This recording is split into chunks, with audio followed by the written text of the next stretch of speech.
Hai guys, balik lagi sama gue, Mira. Kayaknya udah lumayan lama juga gue nggak bikin video ya, udah ada sekitar 2 mingguan ya. Kemarin itu emang gue nggak sempet banget bikin draft apa-apa karena kesibukan di tempat kerja dan baru ada waktu ya sekarang-sekarang ini gitu. Ya, but all is well and I hope you guys too. Dan gue kali ini juga lagi lupa bawa mic, jadi mohon maaf kalau misalnya suaranya seadanya aja gitu ya. Di video kali ini, gue akan share tentang beberapa tips and trick mengolah data dengan menggunakan Google Sheet. Karena nggak semua perusahaan itu bisa mampu membeli lisensi Tableau atau BI Tools gitu ya, dan nggak semua orang juga rela membeli lisensi Microsoft Excel gitu. Tapi gue yakin semua orang tua ataupun muda bisa menggunakan yang namanya Google Sheet secara cuma-cuma alias gratis. Nah, sepanjang pengalaman gue juga masih banyak report-report yang harus dibuat dalam format Excel atau format Google Sheet instead of dashboard. Ya karena kegunaan mereka emang beda aja gitu. Tapi menurut gue untuk report-report standar itu Google Sheet itu sebenarnya cukup powerful gitu, nggak kalah sama Excel. So, kali ini gue akan share beberapa tips and trick untuk mempermudah hidup lo dalam mengolah data di Google Sheet. Oke? Nah, ini kebetulan gue udah menyiapkan data dummy. Di sini ada spreadsheet yang punya 2 sheet, namanya data 1 dan data 2. Di data yang pertama itu isinya tuh data transaksi. Jadi di sini ada nama, order, total quantity. Nah, ini gue bikin dummy aja. Sebenarnya 10 row sama 1000 row itu sama aja kalau kita pakai formula di Excel, tapi gue bikinnya sedikit aja sampel buat nunjukin supaya nanti juga kayak kelihatan dan kita bisa ngitung bareng-bareng gitu. Nah, terus di data yang kedua ini adalah lebih ke kayak mungkin buyer profile atau apapun lah ya, tapi pokoknya intinya isinya itu kayak nama dan date of birth gitu. Nanti kita akan coba olah data ini.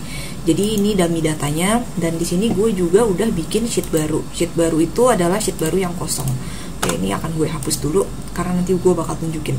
Jadi salah satu case yang gue sering banget pakai dan sering banget ketemu itu adalah gue harus menggunakan sumber data yang sama, yaitu data dari si data satu ini untuk digunakan di spreadsheet yang berbeda, satu atau lebih spreadsheet yang berbeda gitu. Jadi gue menggunakan data ini di tempat lain gitu. Nah, sebenarnya kan kalau mau gampang kita tuh bisa aja pakai kayak copy paste gitu kan di sini. Kita bisa langsung copy paste aja. Tapi apa yang akan terjadi kalau misalnya ternyata data yang ada di sumbernya itu berubah gitu. Jadi kayak misalkan ternyata ada perubahan data, total kuantitinya itu bukan 4 tapi 5 gitu misalkan. Atau namanya ada yang berubah, atau kayak ketambahan 1 atau ketambahan 2 row baru gitu. Nah, lo kan berarti harus ini kan, harus kayak ngopi satu-satu ke setiap spreadsheet yang menggunakan data ini gitu. Nah, sebenarnya ada cara yang lebih oke untuk mindahin datanya atau untuk mengcopy datanya, yaitu dengan menggunakan import range gitu. Jadi di sini kita bisa menggunakan function yang namanya import range. Nah, import range ini isinya adalah spreadsheet yang pengen lu pakai, yang pengen lu copy maksudnya. Itu dimana ini kita harus pakai tanda petik. Dan juga kalau misalnya dia itu punya lebih dari satu sheet, itu lo harus nge-specify dia itu ada di sheet apa. Misalnya data 1, terus di sini tanda seru. Nah, habis itu baru range-nya tuh yang mana. Kalian bisa pilih, misalkan pengen menggunakan kolom, yaitu dari A sampai F, itu bisa. Atau misalnya pengen spesifik, jadi kayak mulai dari A2 sampai F1000 gitu, itu juga bisa. Tapi di sini gue lebih suka biasanya akan menggunakan nama kolomnya aja, A banding F. Oh ya, di sini harus pakai. Oke, di sini ada error. Apa itu namanya? Oh, salah. Di sini harus import range. Nah, di sini kalian bakal lihat, akan keload data yang sama dengan yang ada di sheet ini gitu. Jadi kalau misalnya ada perubahan data, misalkan di sini bukan 4 tapi misalkan 10 gitu. Nah, ini kalau misalnya lu load lagi, nah di sini akan berubah datanya 10 gitu. Jadi untuk kayak apa ya, lu cuma butuh ngubah di satu tempat aja dan setiap tempat yang lain itu bakal berubah gitu. Lo cukup nge-reload ulang sheetnya dan itu akan berubah secara otomatis kayak gitu. Itu yang pertama. Nah, selanjutnya misalnya kita diminta untuk membuat sebuah report sederhana yang isinya itu adalah jumlah transaksi berdasarkan nama buyer dari data barusan yang udah kita copy gitu. Nah, di sini kita ada cara cepetnya, karena di sini kalau dilihat itu ada nama yang berulang. Untuk mendapatkan unique value dari suatu kolom, kita itu bisa menggunakan yang namanya unique. Jadi di sini unik, terus habis itu kolom mana yang pengen kita jadiin unik gitu.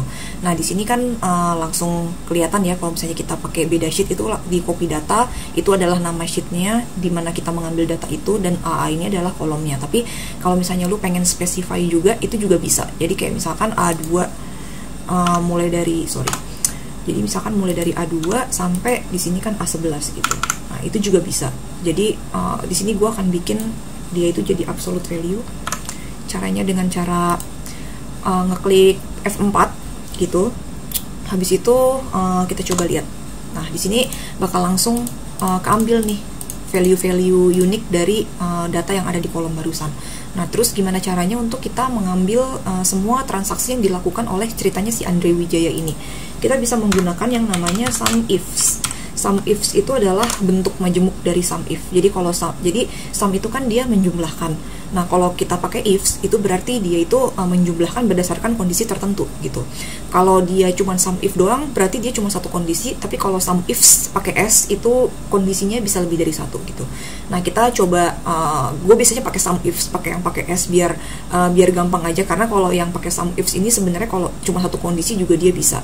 Nah, itu caranya adalah sum ifs, terus kita pilih mana yang mau kita jumlahkan, kolom yang mau kita jumlahkan, yaitu misalkan kolom E. Oke, sum ifs di kolom E, terus habis itu kita lihat kondisi yang mau kita gunakan itu di kolom apa. Nah, karena kita pengen berdasarkan nama, jadi kita pakai kolom yang A. Habis itu kita masukin inputnya yaitu kita pengen lihat yang ada di report dengan nama Andre Wijaya gitu. Ini gue juga akan bikin dia sebagai absolute supaya nggak berubah-berubah, karena untuk semua row gue pengen dia itu ngambilnya dari range ini. Makanya di sini gue jadiin absolute. Oke, tapi untuk yang ini gue pengen bikin dia itu menyesuaikan tergantung dengan row-nya. Makanya di sini gue pakai nggak gue bikin absolute gitu. Nah di sini lu tinggal double klik. Nah udah deh jadi. Jadi kalau misalnya di sini lu pengen bikin totalnya itu ada berapa, lu tinggal pakai tinggal lo sum aja. Gampang kan? Nah, terus juga ada satu hal lagi yang sering banget dilakukan juga, yang sering gue temuin, yaitu melakukan transpose. Nah, di sini misalnya lu pengen alih-alih dia itu ke bawah gitu namanya dan amount-nya. Nah, daripada lu ubah satu-satu atau lu select terus lu klik kanan terus copy transpose, sebenarnya lu bisa juga pakai yang namanya transpose. Nah, transpose ini langsung aja lu range yang mau ditranspose tuh yang mana. Nah, ini langsung akan keubah gitu. Jadi ini gampang banget, daripada lu bikin satu-satu, itu akan lebih menghemat waktu gitu. Nah, selanjutnya gue juga sering menemukan case di mana gue harus ngebersihin data, tapi sumber datanya itu dari Excel. Nah, di sini kita akan menggunakan data yang kedua, yaitu yang first name, last name, date of birth gitu. Nah, di sini gue pengen jadi waktu itu gue pernah, salah satu contohnya adalah gue pernah mendapatkan kasus di mana sumber data gue itu kolomnya itu ada first name sama last name, tapi sebenarnya yang diminta itu adalah gabungan dari first name dan last name gitu.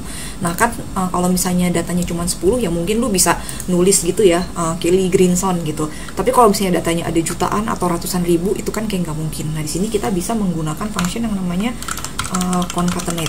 Concatenate itu dia menggabungkan satu atau lebih string gitu. Jadi di sini concatenate gue pengen menggabungkan first name dan last name.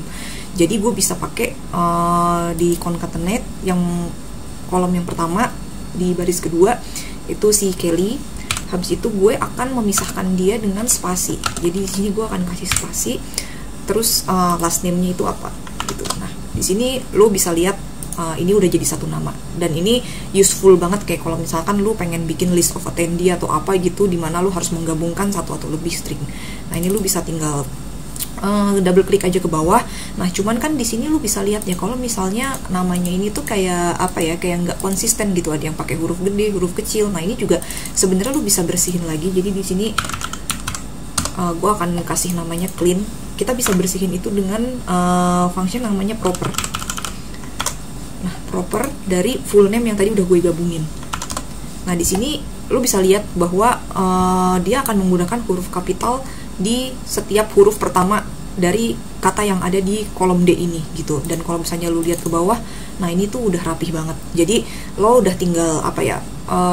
Jadi dia itu akan mengkapitalisasi setiap huruf pertama dari kata yang ada gitu. Sebenarnya lu juga bisa menggunakan, kalau misalnya lu pengen pakai huruf kecil, lu bisa pakai lower atau lu bisa pakai upper gitu. Lower itu maksudnya lower case, upper itu upper case. Tapi ini sangat membantu banget, kayak misalkan lu pengen bikin list buat email blast, atau lu pengen bikin list buat WA blast gitu, dan lo pengen formatnya itu rapih dan bersih. Nah, lu bisa pakai ini gitu. Dan juga kalau misalnya lu tuh pengen kayak misalkan kan kayak gini nih, ini tuh ada spasi yang double.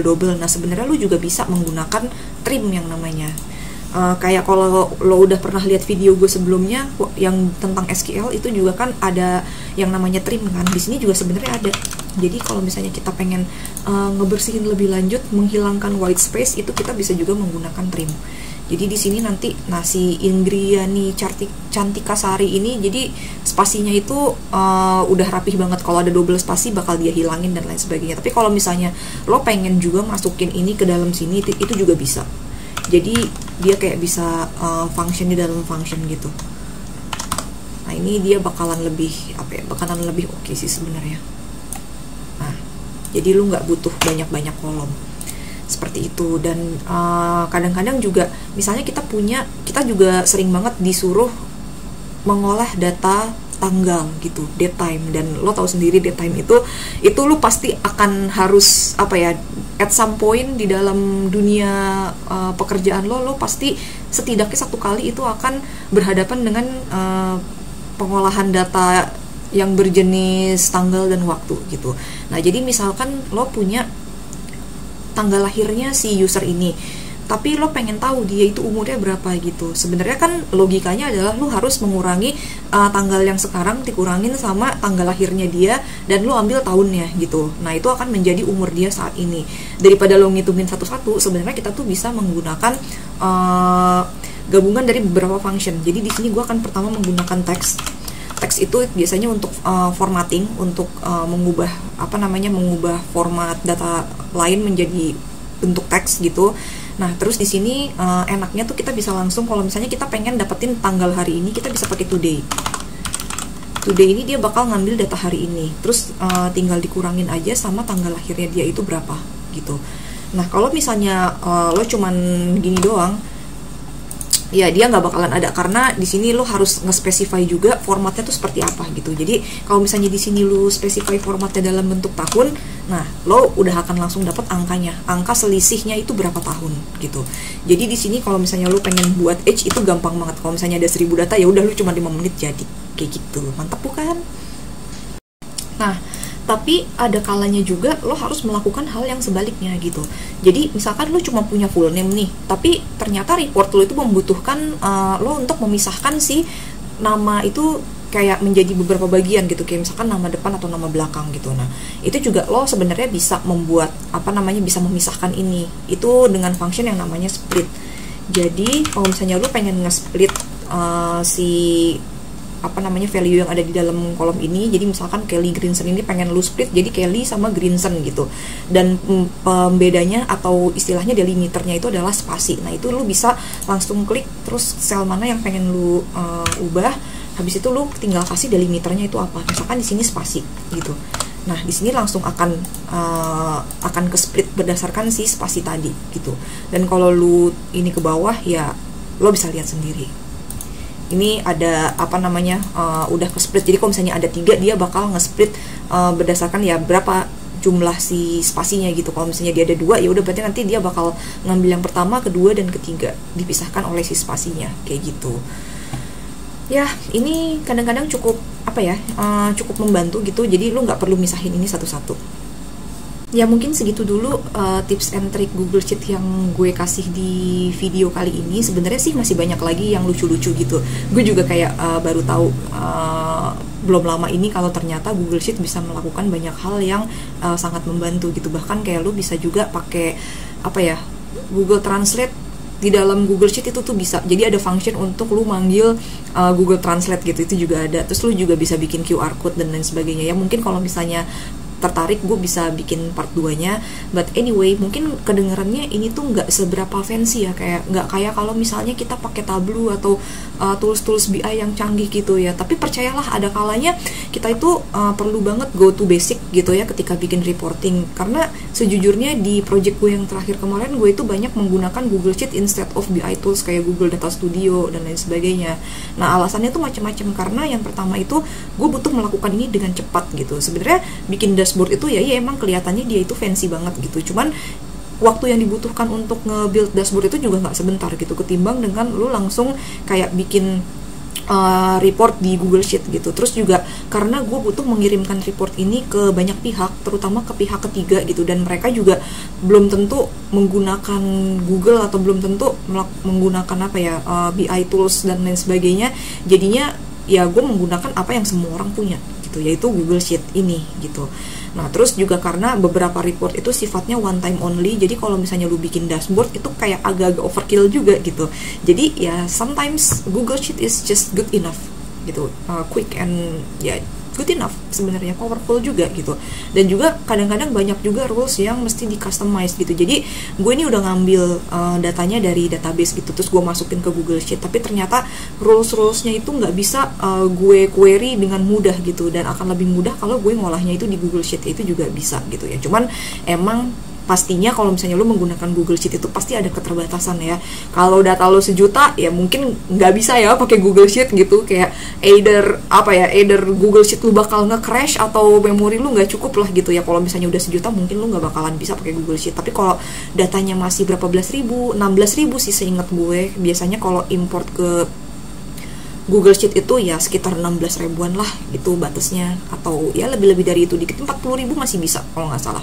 Gue lupa sih pastinya berapa, tapi ya under 100.000 tuh masih oke lah gitu. Cuman kalau misalnya udah di atas itu ya mungkin akan lebih lama gitu ya. Terus juga sebenarnya di Google Sheet ini kayak waktu kemarin gue pakai Google Sheet, gue juga merasa kayak sebenarnya skill Google Sheet gue tuh kayak masih bapuk banget, kayak gue tidak tahu sebanyak itu tentang Google Sheet sampai gue involve di project ini gitu. Karena gue biasanya kan bikin dashboard, tapi ternyata ya memang ada kalanya itu bakal sangat dibutuhin gitu ya menggunakan Google Sheet gitu ya. Jadi skill Google Sheet gue juga masih harus diimprove ya, sama juga dengan skill Excel, cuman gue lebih sering menggunakan Google Sheet gitu ya. Jadi kita sama-sama belajar aja, oke? Nah mungkin kapan-kapan gue juga bisa share tentang cara bikin dashboard sederhana dengan menggunakan Excel atau Google Sheet gitu. Jadi sebenarnya kalau misalnya lu pengen bikin dashboard dan lu tuh sangat-sangat terbatas banget nih budget lo atau atau spek komputer lo gitu, jadi lu sebenarnya bisa bikin dashboard dengan menggunakan Google Sheet gitu. Jadi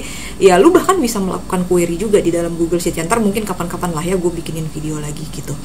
Oke, ya udah segitu dulu aja video gue kali ini.